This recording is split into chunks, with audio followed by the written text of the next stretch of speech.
Scotland has a wealth of historical environment.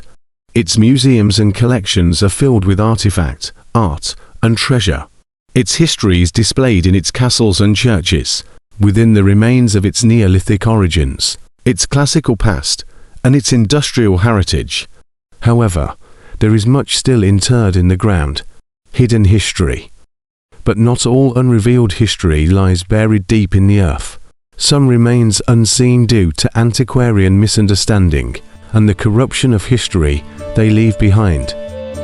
Scotland's earliest religious knights and their artifacts are such hidden history, hidden in plain sight, undiscovered for want of scholarly consideration.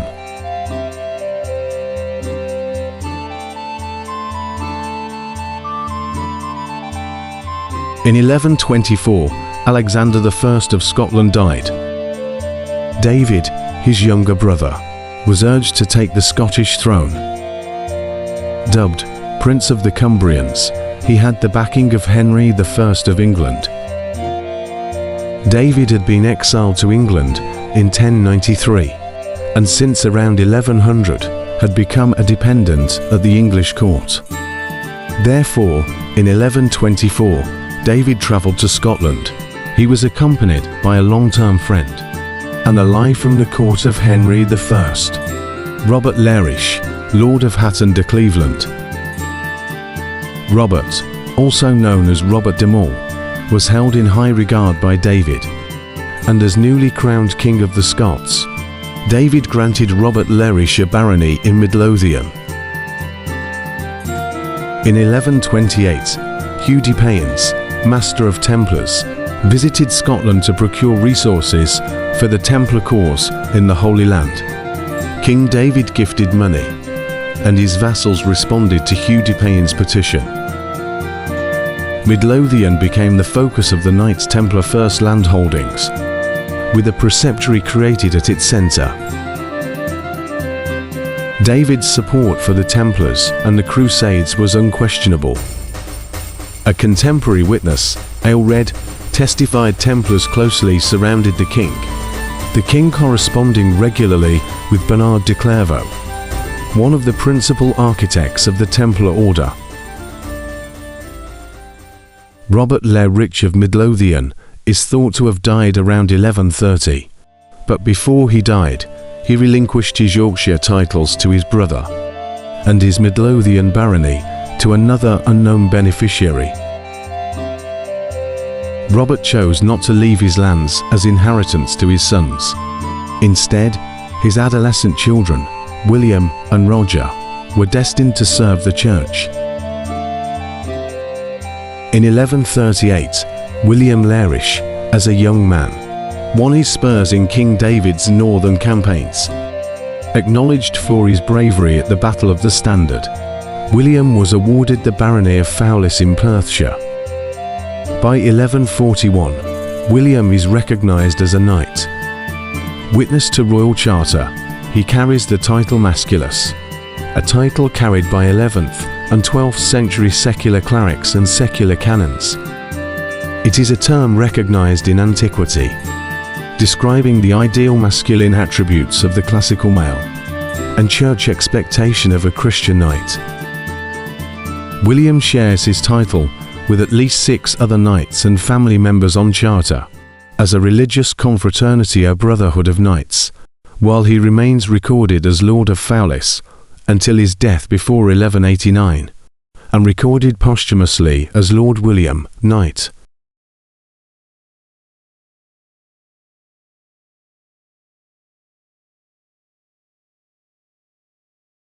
In 2019, a family bought a dilapidated church to turn into a home. They hoped to lessen the risks by seeking a property that had already undergone the rigours of planning approval, building survey, archaeological inspection, and architectural consideration. However, after purchase, it soon became apparent the original owners and their agents neither understood nor researched the restrictions of the site, or deliberately withheld the critical issues from any sale. In amongst the misplay was the misidentification of the church bells by a 1920 Scottish governmental audit. Thus, The new owners, one a qualified forensic archaeologist, the other experienced in historical research, embarked on an examination of the bells, their sponsor, and the site. It was the first time the bells had been examined within a competent, collaborative investigation. During their research, the owners uncovered a catalogue of over 100 years of misinterpretation, incompetence, and negligence. Incontrovertibly, the two bells were sponsored by William Le Rich.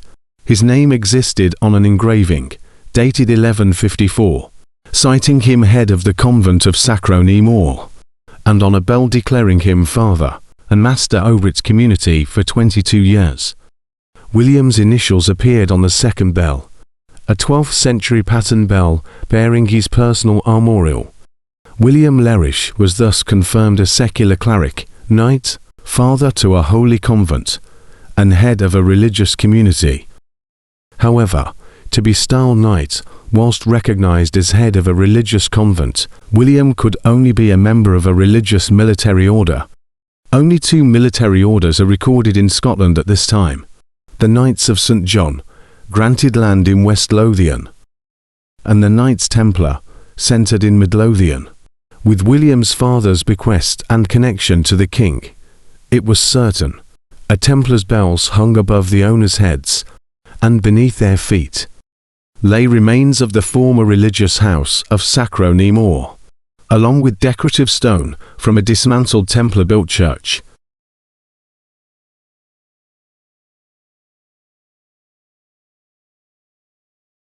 The detailed study report was presented before professional academics and Scotland's government-sponsored historical agencies, but rejected without good reason or scholarly counter.